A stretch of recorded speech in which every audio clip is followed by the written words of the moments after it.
Mesdames et messieurs, bonsoir.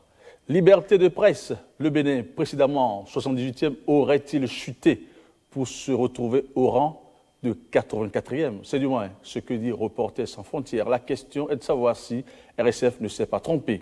Invité pour évoquer ce sujet et bien d'autres, Philippe Hadot, directeur de publication du quotidien Nouvelle Expression. Bonsoir, M. Hadot. Bonsoir. En face de M. Hadot, Basile Thibozo, directeur de publication du quotidien Le Challenge, bien sûr. Le Challenge, bon, vous êtes beaucoup plus au CNPA, président du CNPA. Voilà. CNPA, ça veut dire quoi? Voilà, bonjour, bonsoir. Bonsoir. Conseil national du patronat de la presse et de l'audiovisuel. Du moins, c'est le patronat. Absolument. Merci. Nous allons démarrer cette émission par la revue de presse. La revue est signée Ulvaïs Balogun.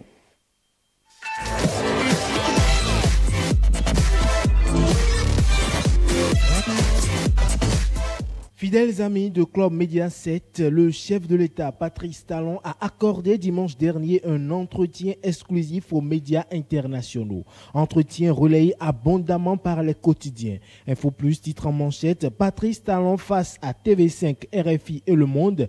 Dans ma fonction, je mesure au quotidien combien la tentation pourrait être forte pour quelqu'un qui n'est pas à l'abri du besoin. L'événement précis affiche aussi en manchette interview du président béninois avec la presse internationale RFI, TV5 et Le Monde. Talon s'explique sur sa santé, sa gouvernance, la corruption, ses adversaires politiques.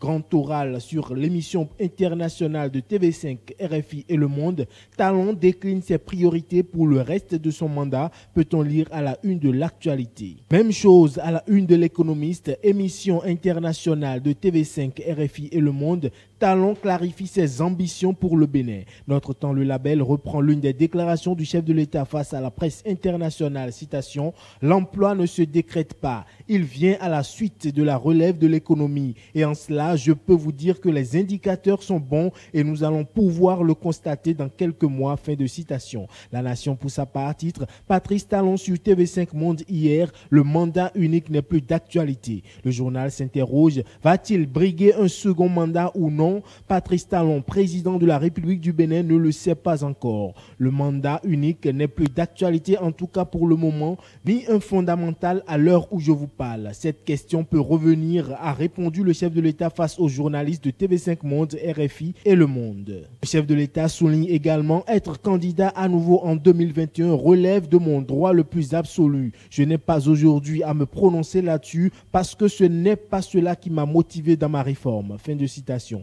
Le Télégramme fait le récapitulatif de cette interview avec la presse internationale et affiche Patrice Talon face à la presse internationale. Je voudrais finir mon mandat dans le respect de mes engagements. Les médias béninois sont revenus ce mercredi sur la reprise annoncée des cours dans les écoles avec la levée des motions de grève. Best Info affiche en sa manchette suspension de la grève dans le secteur de l'éducation. Après la passion apatride, 51 syndicats retrouvent la raison. Le journal ajoute qu'enfin l'école reprend pour le bonheur des apprenants. Le Soleil Levant écrit pour sa part, fin des mouvements de grève, 51 syndicats lâchent les syndicalistes, Mapo, Chadaré et Zounon. Même chose à la une de Diakpata, grève dans le secteur de l'enseignement, la CSTB, l'UNSTB et la COSI Bénin perdent toute crédibilité. Suspension de la grève par le front, les syndicalistes déjouent le plan machiavélique des opposants, affiche à sa une libération. Les pharaons concluent dégel de la crise dans le secteur éducatif, suspension générale de la grève, les examens de fin d'année prévus pour juin 2018. Le potentiel constate qu'après la fin de la fronde dans le secteur des enseignements, gouvernement et syndicats réactualisent le calendrier scolaire, faisant dire à notre époque réaménagement du calendrier scolaire, gouvernement et syndicats sauvent l'année. De l'école, allons suivre le Conseil des ministres qui fait état des anomalies financières au greffe du tribunal de première instance de Cotonou. La gestion de l'ex-greffier en chef émaillée d'irrégularités avec un déficit de 1 575 550 311 francs CFA dénoncés par le gouvernement, écrit l'Indépendant. Le matinal sur le même sujet affiche malversation de 1,5 milliard de francs CFA au tribunal de première instance de Cotonou, l'ancien greffier en chef menacé de poursuite. Selon le journal, le gouvernement a décidé de la saisine du procureur de la République pour fouiller la gestion de l'ancien greffier en chef, car ayant constaté des anomalies dans la gestion de la greffe. Point Média titre alors « Conseil des ministres laisse greffier du tribunal de Cotonou rattrapé par sa gestion ». Fraternité aussi affiche « Tribunal de première instance de Cotonou, scandale financier au greffe avec pour précision le procureur saisi pour élucider un détournement de plus de 1,5 milliard de francs CFA. Tous les greffes des tribunaux bientôt audités. » Et la dépêche de conclure « Conseil des ministres du 25 avril 2018, la justice à la barre ». En pêle-mêle, la Nation affiche en sa manchette « Simplification des formalités de séjour, le Bénin passe à l'e-visa ». Selon ce quotidien, le Bénin simplifie les formalités aux citoyens du monde qui souhaitent le visiter. La demande de visa pour rallier le pays peut désormais se faire en ligne sur www.evisa.gouv.bj. Sur les baux d'habitation, le matinal affiche en manchette « Vote de la loi pour encadrer l'immobilier, la fin du calvaire des locataires ». Assemblée nationale, la caution sur le loyer désormais fixé à 3 mois, peut-on lire à la une de Bénin Intelligent. Rebondissement dans l'affaire faux médicaments, l'honorable Atao Renouho, inculpé et placé en détention provisoire par le procureur de la République de Cotonou. C'était vendredi dernier. C'est tout pour cette revue de presse hebdomadaire. C'était Ulvaeus Balogun à la présentation. À dimanche prochain.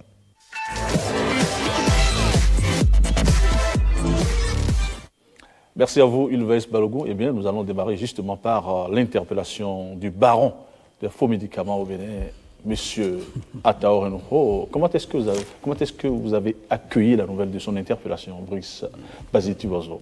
Merci beaucoup. Non, je crois quand même que c'est dans l'ordre normal des choses. Moi, je salue le courage d'Atao Renouho, qui est venu de lui-même se rendre à la justice, parce qu'un mandat d'arrêt international plane sur lui. Il a estimé bon de venir répondre de ses forfaits, de venir de la justice. Mais au-delà de cette croyez-vous qu'il se soit rendu par lui-même? Ne croyez pas que ce soit un jeu pour dribbler la justice, un peu comme c'est arrivé la dernière fois avec l'ancien ministre des Finances? Oui, peu ou prou. On peut le dire, mais on constate quand même qu'il est arrivé, un peu comme un coach est arrivé. Mais on a constaté quand même que ce qui a suivi n'a pas été totalement rationnel. On a suivi un peu des actes de bastonnade, soi-disant, et de conduite par SAMU à l'hôpital. Mais ce qui est regrettable, c'est que jusque-là, on n'a pas eu un syndicat de médical qui constate un peu les traumatismes qu'il a subis. Ça, c'est un premier fait. Deuxième fait, il est clair que Renouho doit répondre de ces actes. Parce que c'est un gigantisme en termes d'atteinte au niveau du volet pharmaceutique de ce pays. C'est un crime, disons, plus ou moins national par rapport à ce dossier qui a mis beaucoup de gens en prison aujourd'hui. Et il n'est pas bon que lui, qui est l'acteur attitré, le commanditaire numéro 1, soit en liberté, soit déjà immunité parlementaire. On conçoit que c'est l'immunité. Mais il n'y a que des gens qui sont en prison. Il n'y a que des gens qui sont en train de souffrir. Et lui qui est le baron, le numéro 1, vous avez dit le baron de la fraude pharmaceutique, il est libre et se prévaut aujourd'hui de son titre d'immunité parlementaire. Je crois que c'est une question sur laquelle il faut venir parce que est-ce qu'il faut donner l'immunité à tout le monde dans ces conditions-là? Parce que ce qui se passe aujourd'hui, c'est trop facile que quelqu'un soit en délit majeur et se réfugie un peu sous la coupe de l'unité parlementaire. Merci. Nous allons prendre l'avis de M. Hado. Comment est-ce que lui-même il a accueilli la nouvelle? Oui, en fait, la question que moi je me suis immédiatement posée, est-ce qu'en rentrant au pays, au Bercail, est-ce qu'à Tao, est-ce que c'était dans l'intention de se rendre à mes bagages, à la justice, ou bien il pense trouver là un ressort pour rebondir? La preuve d'ailleurs, au niveau, c'est pas du jeu des libertés, il y a une ordonnance qui a été rendue le vendredi. Il permettait de lui concéder la liberté de manœuvre. Est-ce que vous n'avez pas l'impression qu'il avait pensé quand même, qu'il avait des atouts, il avait, c'est pas, des appuis qui lui permettent quand même de tenir encore? Exactement, justement, Non, le juge je du pense premier que cabinet d'instruction l'avait déjà inculpé avant que le juge de liberté ne prenne une ordonnance de refus de mise en liberté, en détention du moins. Je crois que c'est une sorte de rebus repetita du schéma Kouché. Kouché, reconnu internationalement, il est venu, il est reparti. Peut-être qu'Atao Renouveau a pensé que lui aussi peut venir. Vous voulez vous dire que le schéma n'a pas prospéré cette fois-ci. Sans oublier que c'est le même juge du premier cabinet qui a examiné les deux dossiers. Alors, si ça marche peut-être pour Kouché, ça peut marcher pour moi, c'est peut-être ce qu'il a pensé. Sans oublier que les faits à lui reprocher sont extrêmement graves. C'est une cascade de faits qui peut ou pour ne peut pas amener à une relance aussi simple. Pour Kouché, ça relève de quand il était DGFNM. Pour celui-ci, c'est encore fumant, c'est encore tout frais, les gens sont en prison. Le juge, il faut mentionner que le premier juge du cabinet, a décerné un mandat de dépôt. C'est le juge de liberté qui a requalifié et qui a sorti l'article 90, défendu par son avocat, pour dire que, bon, on peut le mettre sous convocation. Et c'est devant lui qu'il a évoqué, selon le procureur, qu'il a des malaises. Et que, par conséquent, le procureur a estimé qu'on doit l'amener à l'hôpital. Ceci dit, je crois quand même que la procédure est toujours entière. Elle n'est pas encore sortie de l'auberge. C'est vrai que l'Assemblée nationale a son mot à dire. Mais il faut reconnaître quand même que ce qui a marché pour l'un ne peut pas forcément marcher pour l'autre. Quand on est en délinquance financière ou en délinquance en parjure par rapport, plus ou moins, par rapport au pays. Philippe Hadot, confirmez-vous que Atao Renouveau ait voulu jouer un peu avec la justice? Oui, c'est-à-dire que, vous voyez, dans un premier temps, le fait même de prendre la fuite, c'est un aveu de culpabilité. C'est-à-dire, quels que soient les arguments qu'il va évoquer plus tard, il y a un malaise pour ceux qui pourraient le défendre. C'est-à-dire, il y a une sorte d'aveu de culpabilité. Il est parti, s'est absenté longtemps. Alors, c'est un peu comme s'il cherchait ses marques. Comment rebondir. Et effectivement, le vendredi, il y a une sorte d'incohérence au niveau même du tribunal. On dit, oui, il faut le garder, il faut le relâcher. Et puis, en définitive, bon, complètement dans la soirée, voilà. Il y a eu ce que nous vivons maintenant. Bon, dans tous les cas, je suis sûr que, bon, pour le défendre, ça va être un peu difficile. Ça va être un peu difficile parce que, contrairement au ministre des Finances, c'est que lui, il est parlementaire. Et je suis sûr que là, parce que vendredi, qu'est-ce qu'on se disait? Mais tiens, le bureau de l'Assemblée a son mot à dire. C'est-à-dire, voilà une affaire qui ne peut pas être conduite jusqu'au bout, sans l'avis, sans requérir l'avis du bureau de l'Assemblée. Qu'est-ce que ça va être? Qu'est-ce que ça va donner? Il a la faveur de l'article 90 de la Constitution, qui attend le mot, soit du bureau de l'Assemblée, soit de l'Assemblée nationale elle-même. Oui. Alors, à quelles conditions peut-on donc mettre la main sur lui? Parce qu'en ce moment, il est interpellé, certes, mais il n'est pas encore en prison. Oui. Il est encore aux soins. Je crois qu'il faut pouvoir établir le flagrant délit en la matière. Est-ce que c'est rigoureusement établi que là, parce que là, si c'est un flagrant délit, là, il n'échappe pas. Le procureur a justement dit qu'il a plusieurs enquêtes sont en cours. Bien que député, bien que bénéficiant de... Et la police judiciaire détiendrait des actes de flagrant délit. Je crois que c'est ce qu'il faudra maintenant prouver. C'est ce qu'il faudra, enfin, il faudra convaincre l'opinion publique. Absolument, tout à fait. Non, je crois quand même que c'est le flagrant délit qui est en cours, qui est en déclenchement, parce que, quoi qu'on dise, si c'est retrouvé là, c'est parce que déjà il y a un début de culpabilité. Cette culpabilité est établie par le flagrant délit parce que lorsque les gens sont partis chez lui pour constater ces médicaments faux, il s'en est opposé. Il s'en est opposé, il a alerté certains politiciens qui sont venus lui prêter main forte. Puis le lendemain, il l'a tracé, il est parti. Ça veut dire que lui-même, comme l'a dit le doyen, il a reconnu sa culpabilité. Et c'est le flagrant délit qui est mis en cause, qui est, disons, exposé là. Et mathématiquement, je crois qu'il doit en répondre. J'ai fait un parallèle en 2010 avec l'affaire Vaudounon-Désiré. Il a été arrêté après un aéroport, en flagrant délit. Et ça s'est passé, comme vous l'avez constaté, il a fait plusieurs années en prison. Je crois que le cas ici, au-delà même de ça, il y a le fait moral, l'aspect moral des choses. Je suis député, je suis trafiquant de médicaments, je dois quand même venir répondre de mes actes et faire amende honorable. Et donc jouer à des jeux, jouer à la victimisation, pour montrer que, eh bien, on veut me battre, on veut m'attaquer, on veut me malmener. Je crois qu'il y a comme une sorte d'éthique qu'il faut qu'on puisse recueillir dans ce pays. Parce que c'est tellement malsain.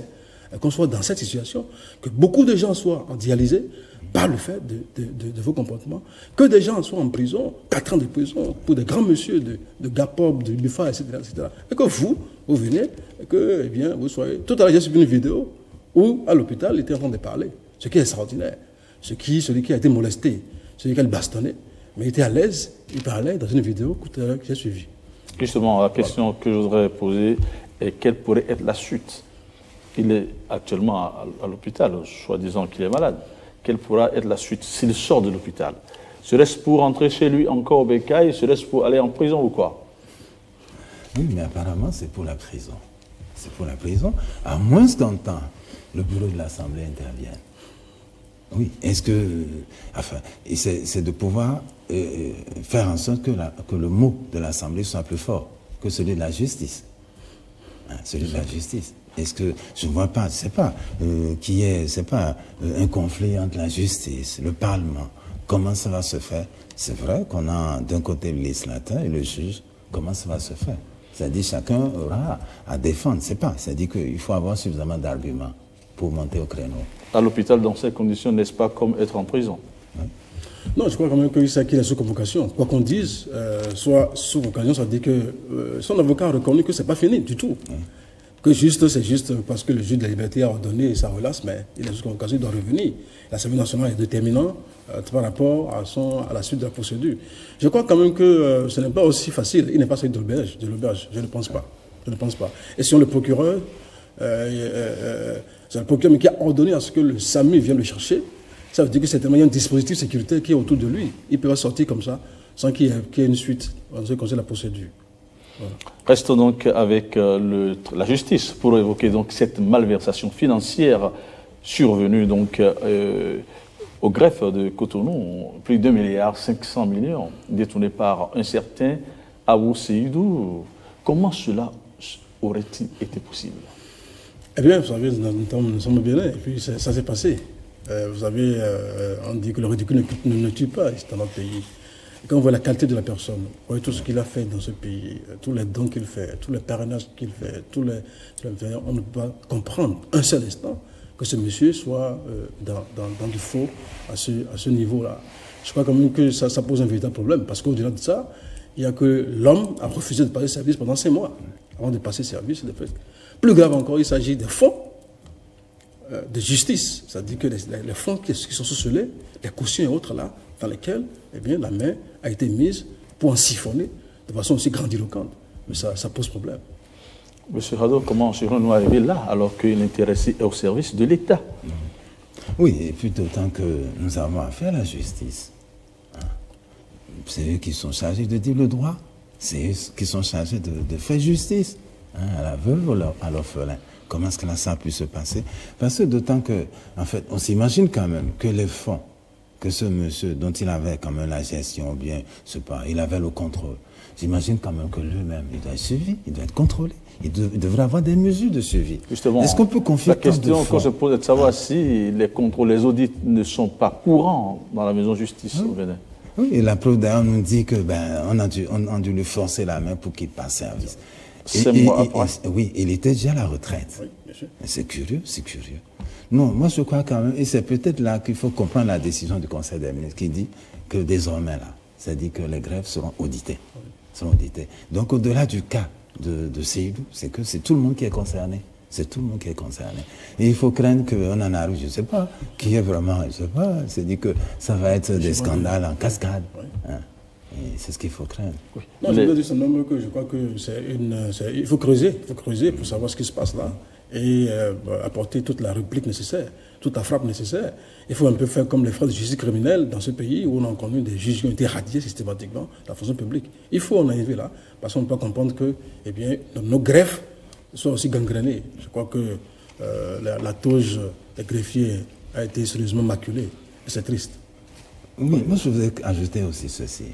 On serait quand même curieux d'écouter le syndicat des magistrats, des greffiers. C'est-à-dire, ce serait bien quand même qu'ils montent le créneau pour donner leur avis.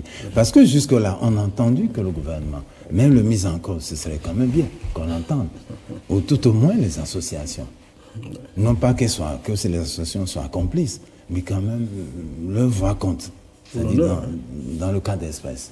Hein, c'est bien quand même qu'ils nous disent. C'est pas comment ils apprécient la chose. Parce qu'après tout, ben, je ne sais pas, c'est dit que cette moisson-là, ça recouvre tout le monde. C'est la justice. Au-delà de la personne de Seydou, c'est tout le monde. C'est tout le monde. Parce que vous savez, il y a une facilité à déclencher les grèves, à protester, à contester. Et quand il s'agit de soi-même, on se tait. C'est ça qui n'est pas, c'est ça qui est totalement bizarre et atypique. On va comprendre que depuis plus d'une semaine que l'affaire continue, et bien que les corps de la justice se soient tus. Alors que c'est des corps qui ont toujours évoqué la notion de droits de l'homme, la notion mais disons que c'est pas tard. C'était là. Mais c'est pas ça. Non, c'est un peu tard parce que j'estime que il faut, dans la rapidité, dans la sérénité, réagir pour dire certaines de choses. Je crois que pour déclencher les grèves, c'est pas aussi tard. Hein. Voilà. Voilà, donc et la maison de justice sera désormais auditée. Mais Patrice Talon serait-il ainsi en train de se mettre sur les traces d'un certain Marthe Kérékou? Ah oui, l'histoire se répète. Oui, l'histoire se répète. Bon, on pourrait penser ainsi, parce qu'on a eu l'affaire des faux frais de justice criminelle. Enfin, on a eu cela. Alors, est-ce que maintenant ça va être relayé parce que nous voyons maintenant au niveau des greffes? C'est bien possible. C'est bien possible. Je suis sûr que le gouvernement, d'ailleurs, a perçu la chose quand le communiqué a conclu que ce n'est plus seulement au niveau de Seydou, mais c'est l'ensemble des greffes qui vont être auditées. Et qu'est-ce qu'on ne pourrait pas découvrir? C'est ça. Attendons de voir. Voilà. Abordons à présent ce sujet quand même qui soulève des indignations au niveau de la presse. Le Bénin est désormais 84e au classement Reporters sans frontières. Alors, le Bénin a été 78e en 2016, 78e, même rang en 2017. Maintenant, en 2018, le Bénin est 84e selon Reporters sans frontières. Le Bénin aurait chuté dans ce classement. Dites-nous votre réaction par rapport donc à ce nouveau classement. Non, la réaction, c'est une réaction... Et c'est le président du CNPA qui parle. Justement, j'agis escalité pour dire qu'on ne se comprend pas. Nous avons été complètement, disons, sonnés, estomaqués par ce classement-là, qui, à la vérité, ne nous ressemble pas. J'ai l'impression que le rapport qui a été fait, c'est un rapport totalement atypique, c'est un rapport fantomatique et biaisé. Atypique parce qu'on ne sait pas sur quelle base rationnelle ceci a été fait. Fantomatique parce que ce n'est pas dans ce pays, ça. Le rapport n'est pas fait sur un pays qu'on appelle le Bénin. Parce que le visage de la presse, en 2018, pour ce que nous avons, pour être acteur des médias, on ne peut pas nous déclasser. Pourquoi? Alors, je donne deux raisons. La première, en 2016, on peut comprendre que la suppression des chaînes de télévision par la HAC pourrait amener à une sorte de déclassification. Bizarrement, on n'a pas eu. En 2017, le Bénin a stagné.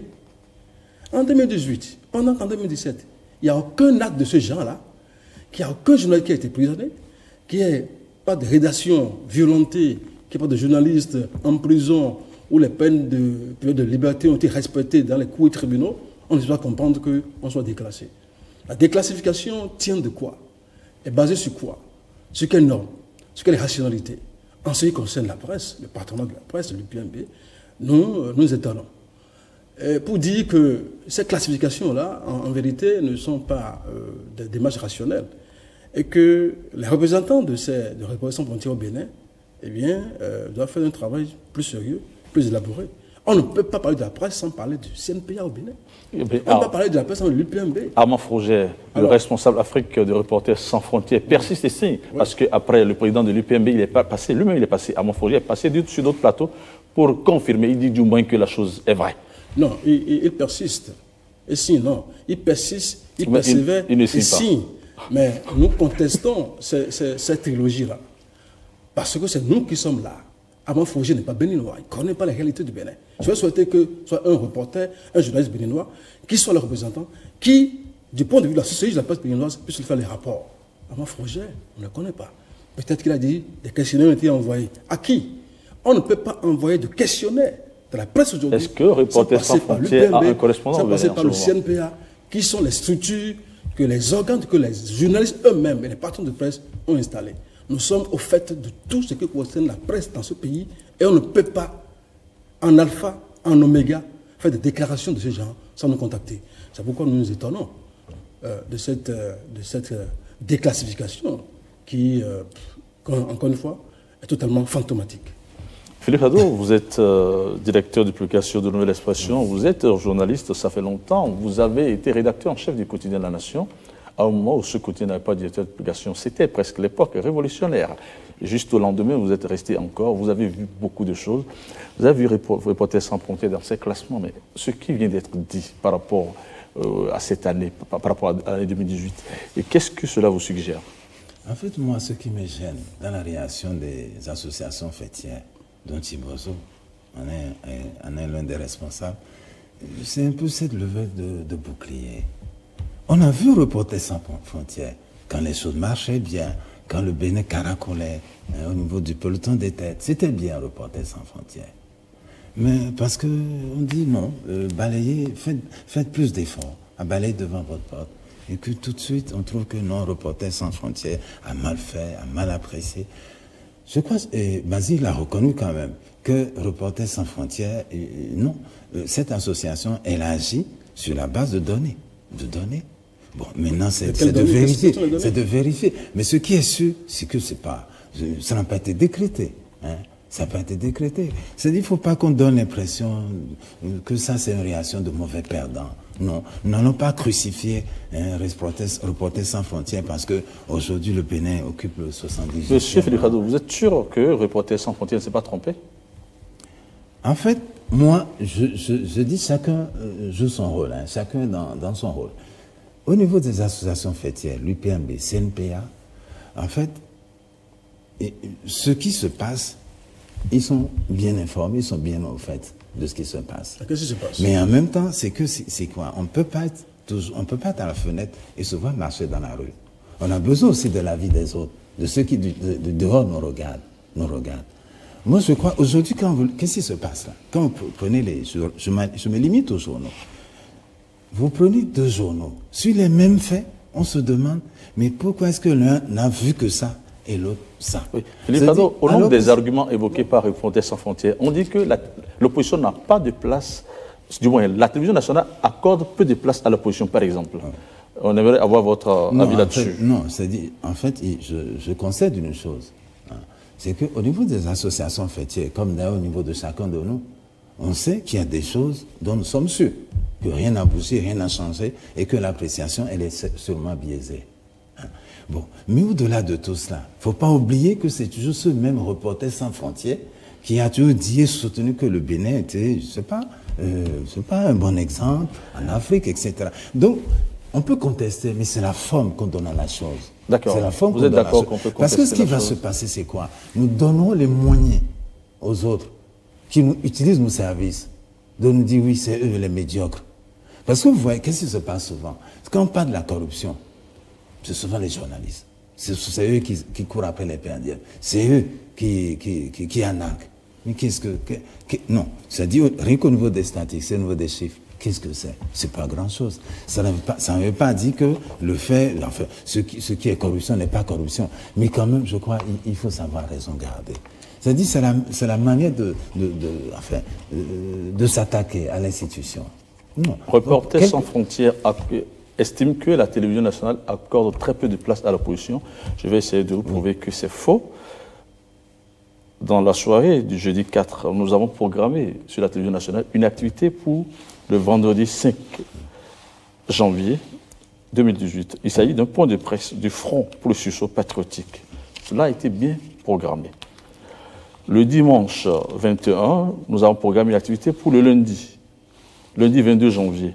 Présentation de vœux au président du parti Restaurer l'Espoir. Restaurer l'Espoir, c'est bien sûr un parti de l'opposition.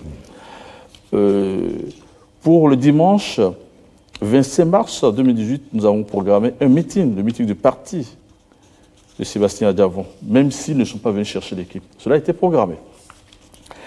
40e anniversaire du Parti communiste du Bénin, cela a été programmé pour le dimanche 31 décembre. Pour le dimanche 19 décembre 2017, il y a eu un congrès extraordinaire pour l'élection du nouveau bureau exécutif et l'orientation politique du Front patriotique pour la Renaissance. ce reportage a été bien programmé. Il y en a plusieurs autres. Je ne pourrais pas me mettre à tout citer. Voilà. Mais il se fait que Reporters sans frontières dit que la télévision nationale accorde très peu de place à l'opposition. Vous suivez la télévision nationale. Voilà un peu ce qui est quand même dit sur la télévision. Alors que, en 2016, avant le 6 avril, l'opposition ne pouvait pas venir sur ce plateau, sur aucun des plateaux de la télévision nationale, et prendre la parole. Nous étions 78e. En 2017, nous avons maintenu le même rang. Et comment se fait-il qu'en 2018, où la situation a vraiment évolué, où l'opposition vient s'exprimer sur la télévision nationale, on va accuser la télévision nationale. J'estime que cet argument, je ne dois pas me prononcer pour défendre la télévision nationale, mais j'estime que cet argument est biaisé. Monsieur Radou. Je voudrais juste rebondir pour dire que s'attaquer aux agents professionnels, ce n'est pas la démarche. Nous, nous n'avons pas nous réagissons par rapport à une situation qui ne nous concerne pas, qui ne nous regarde pas, qui ne nous intègre pas. D'ailleurs, on dit que la réaction est normale. La réaction est normale parce que nous sommes dans ce pays, nous connaissons comment ça marche, comment ça évolue. Nous estimons que les catégories sur lesquelles on faut apprécier la presse pour en juger de son évolution, de sa déclaration, ne sont pas observées. Je prends un exemple simple. Mesper vient de démontrer qu'au niveau de la télévision nationale, l'argument de ce que l'opposition n'y est pas est battu en brèche. Ça, c'est un. L'autre argument fort de l'opposition frontière, quels sont les journalistes qui sont en prison? Ça, c'est l'argument fort, ça. C'est comme la Syrie, par exemple, ou la Turquie, où c'est par vague successive que Erdogan envoie en prison. Quel journaliste qui est en prison au Bénin? Aucun journaliste n'est en prison au Bénin. La dépénalisation des délits de presse qui a été constatée par le Cour d'influence de la communication s'applique systématiquement. Il n'y a plus de peine privative de liberté en République du Bénin. Ça, c'est une évidence. Quelle rédaction a été attaquée, a été violée, a été violentée? Quel journaliste a disparu dans l'exercice de ses fonctions? On n'a observé rien de tout cela.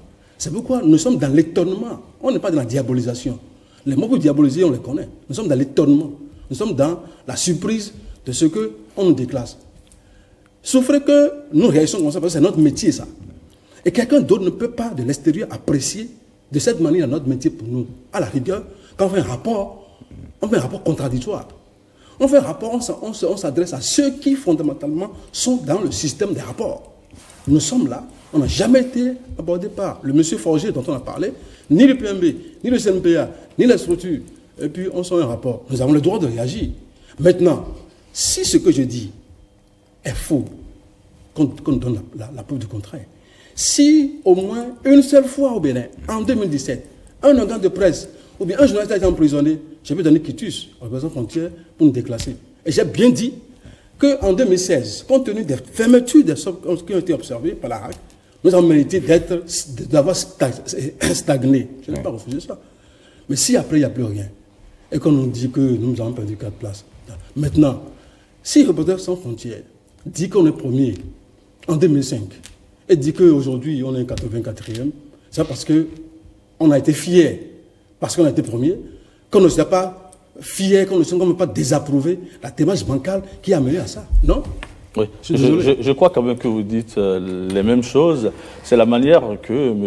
Radou n'apprécie pas. M. Radou, il se fait qu'en 2017 et en 2018, la presse n'a pas beaucoup de contrats, comme en 2016 et entre 2006 et 2016, où la presse a été complètement muselée, bâillonnée, avec les contrats de presse à gogo. Il n'y a plus de contrats de presse. Et la presse n'est pas complètement... La presse n'est pas bâillonnée. Dites-nous... entre le président Boni-Yayi, parce que Reporters sans frontières accuse le président Talon. On dit que Talon fait reculer le Bénin. Entre le président Talon et le président Yayi, dites sous qui vous avez souffert? Non, moi je prends le cas de mon journal, Nouvelle Expression. Voilà. On n'était pas, c'est pas, on n'a pas été autrement favorisé sous Yayi Boni. Non, non. On n'avait pas accès à la présidence de la République. Donc pour moi, rien n'a changé. En fait, rien n'a changé fondamentalement. Il y a ceux qui, je ne sais pas, qui menaient grand train de vie. Il y a, je ne sais pas, 5 ans, 10 ans, qui peuvent se plaindre. Pour moi, c'est pas, c'est dit que je n'enfonce pas, c'est pas un autre cantique. Non, non. C'est dit pour nous, ben, on a été, il faut s'efforcer. Il faut s'efforcer d'avancer, il faut se frayer le chemin. Ce n'est pas acquis à l'avance. Hein. Mais je crois quand même, pourquoi dire que c'est le président qui fait reculer, qui fait avancer? C'est notre affaire à nous. C'est notre affaire, c'est notre profession. Moi, je crois, non, il ne faut pas jeter la pierre au président, qu'il soit Bolignaï ou bien Talon, pas du tout. Là, on se trompe là-dessus. C'est nous-mêmes. C'est à nous d'illustrer notre profession. Si nous prenons notre profession au sérieux, ça ira tout ça. Parce que quand on a suspendu les contrats, il n'y a pas eu de protestation, il n'y a rien eu. Ou quand il y a eu, c'était tardivement. Ouais, chaque chose a son temps. Quand la décision a été prise, s'il y avait eu de levée de bouclier, le pouvoir aurait fait machine arrière. Mais il n'y a rien eu. On a trouvé plutôt que non, c'est bien, attendez 2 fois, attendez 2 fois. Et on attend toujours. On attend toujours. Ce n'est pas un talent de défendre les médias. C'est plutôt à nous, c'est plutôt à nos associations, c'est plutôt rédaction à chacun de nous pris individuellement de défendre la profession. C'est pourquoi justement le CNPA défend les organes de presse pour dire que les organes de presse ne méritent pas qu'on classifie un peu leur vie comme ça. Moi, je sais tout ce que les organes de presse font pour survivre, pour être dans ce contexte de morosité économique totale où ils tiennent le cap, ils se battent pour tenir en termes de presse dans leur pays et ne pas juste des bons qu'on vienne faire de cette sorte de... Vas-y, Tubozo, RSF dénonce la suppression des 4 organes de presse. Est-ce qu'ils ont tort? Quels sont les organes de presse? Je crois, c'est une allusion faite à Sika TV, Radio Soleil et autres. C'était, en fait, je ne me rappelle pas la période, mais je sais que c'est pas, ça ne date pas de 2018. Je crois quand même que, bon, non, je crois que pour Sika TV, je crois que tout le monde sait ce que c'est. C'est pas le pouvoir. C'est pas le pouvoir, c'est la HAC, parce qu'il n'y a pas de contrat, de convention avec la HAC qui soit normalement signée. Donc, fondamentalement, je crois que la prochaine disons, ouverture de dossier, je crois que Sika TV doit pouvoir postuler. 2. J'observe que Radio Soleil FM. Soleil FM, je crois quand même qu'il y a un problème de piratage qu'on observe, qui est totalement regrettable, qui est inacceptable. Parce que c'est un pays où on peut quand même savoir ce qui se passe, mais ça dure, ça perd vue. Et ce n'est pas acceptable, on ne peut pas comprendre ça. Mais dans le même temps, dans la zone de rayonnement de Soleil FM, vous avez Soleil FM. Si vous traversez Tokpa déjà, vous avez Soleil FM dans toutes ces émissions. Mais c'est après, ici, après le pont, qu'on observe que eh bien, la radio n'est plus captée. Est-ce que c'est suffisant pour déclassifier un pays, une nation, une presse? J'en doute. Je m'en étonne. Encore une fois, le Bénin n'est pas la Turquie, n'est pas l'Afghanistan, n'est pas la Syrie, où les atteintes graves aux libertés de presse, sont observées. Je crois qu'on doit savoir la raison garder.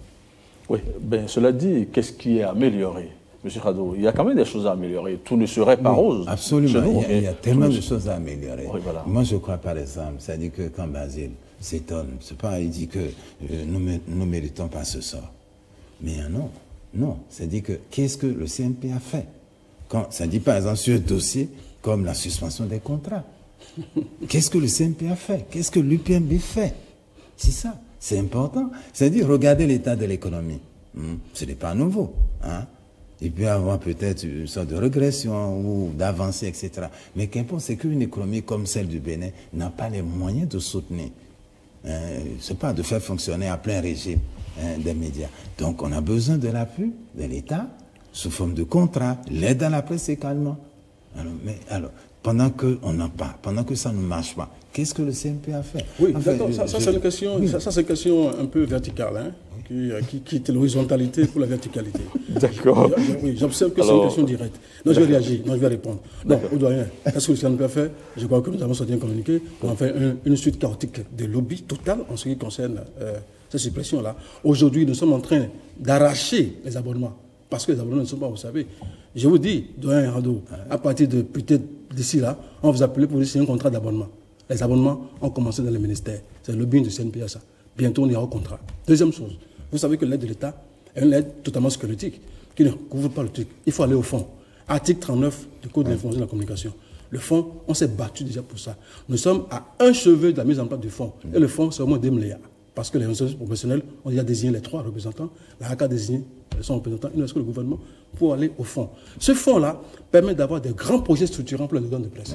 Les groupes de presse, la médiamétrie, la régie publicitaire, etc., etc. Ça permet alors de ne plus s'inféroder à cette quête totale, permanente de contrats, qui nous a liés en soi. Et c'est pourquoi je m'étonne de ce que les contrats, ne liant pas plus les organes de presse depuis 2 ans, on puisse dire alors que nous avons régressé, que la presse est bâillonnée. Ce n'est que par l'argent qu'on bâillonne la presse. Mais depuis, celui qui est là n'a même plus l'argent de la presse. Comment ce reporter peut être fondé à dire qu'on est bâillonné? Pour interrogation. C'est pourquoi nous, on s'étonne. On s'étonne parce que c'est notre profession. Nous nous battons tous les jours pour que ça aille. Et nous avons souhaité un peu de respect pour nous, quand on veut nous apprécier. C'est Monsieur le Président du CNPA, vous menez un combat important, mais tout n'est pas rose. Vous voudriez bien que la coopération soit plus assainée. Dites-nous un peu vos désidérata. Il faut que les collègues sachent quand même comment se prendre au sérieux afin que nous améliorions notre Il est d'évidence de cristal qu'il faut balayer la maison, qu'il y a trop de brebis galeuses, il y a trop de chiens pour eux galeux, je m'excuse le terme, pour qui sont en train d'infecter sérieusement notre corporation, et il faut les écarter. Pour les écarter, vous connaissez ce qu'on doit faire. C'est la carte de la presse, la carte de la hack, qui donne désormais quitus à un journaliste. Cette carte-là doit avoir un fonctionnement, des avantages liés. À tel que celui qui n'a pas, on ne doit plus rien lui donner. Conclusion, si je suis un patron de presse et que je n'ai pas une rédaction dont le directeur de publication est un professionnel ayant un carte de presse, il n'a rien. Il n'a ni aide, il n'a ni subvention, il n'a rien. Si on fait ça, on doit pouvoir progressivement aller. Deuxième chose, comment crée-t-on les journaux de presse Bénin? Il n'y a pas de tout le monde vient, tout le monde crée, donc il n'y a pas de sanctions particulières. Voyez-vous, si bien que ceux qui rentrent dans la profession, c'est des gens qui, pratiquement, pour la plupart, ne sont pas formés. Mais j'ai quand même une préoccupation. Est-ce que vous vous apprêtez pour envoyer un courrier à Reporters sans frontières? Oui, je crois que non, on va le faire. On va le faire parce que le bureau va se réunir, on va statuer sur le dossier. Ce que j'ai dit ici, c'est déjà ce que le bureau est en train de penser. Voilà. Avez-vous une dernière préoccupation? Non, c'est-à-dire qu'on est toujours à l'étape des intentions. Il y a beaucoup de choses qui se font. Il y a beaucoup de choses qu'on laisse entrevoir. Non, ce que je dis, c'est vérifiable. C'est quantifiable et vérifiable. Non. Je vous donne, si vous voulez, par rapport au fonds d'aide de médias, je vous donne les noms de ceux qui ont été. Je ne donne pas de nom ici. On peut vérifier. Non, il y a des informations qui sont vérifiables, voilà, etc. Okay. Même les abonnements, ça va suivre, etc. Oui, et ça, oui, je vous dis, les abonnements, à partir de demain, si vous demandez un abonnement, vous l'aurez. Regardez par exemple le code de l'information. C'est-à-dire que quand on prend le code de l'information, c'est extraordinaire. On peut penser que tout va s'enseigner de lui-même, tout seul. Mais en dépit de tout ce que prévoit le code, mais les journaux, les médias, ça se crée, je ne sais pas, librement. Bien sûr. Alors, on se demande, mais le code a été promulgué, pourquoi faire? Pourquoi faire? Justement. C'est ça. C'est-à-dire que tout est là, mais on ne voit pas pour ce qui est de la mise en œuvre. Non. Les choses évoluent tout comme si on était encore... Nous tendons vers la fin de cette émission. Permettez-nous quand même d'aborder un autre dossier. Oui, juste rapidement pour dire que le code a prévu la dépénalisation des délits de presse, ça s'applique, c'est quand même une avancée majeure. Voyez-vous? Mais ça c'est pas... Désormais, pour créer un organe de presse, la HAC a sorti un communiqué pour demander qu'un certain nombre de pièces soient déposées selon le code. Bientôt, eh bien, l'assainissement... Qui respecte, qui l'applique, qui respecte.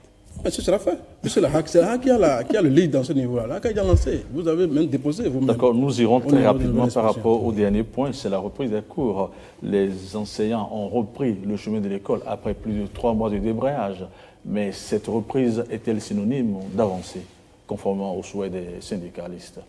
Oui, mais moi j'ai cru entendre ce midi même le ministre de l'enseignement secondaire dire que non, les négociations vont se poursuivre, je crois, demain.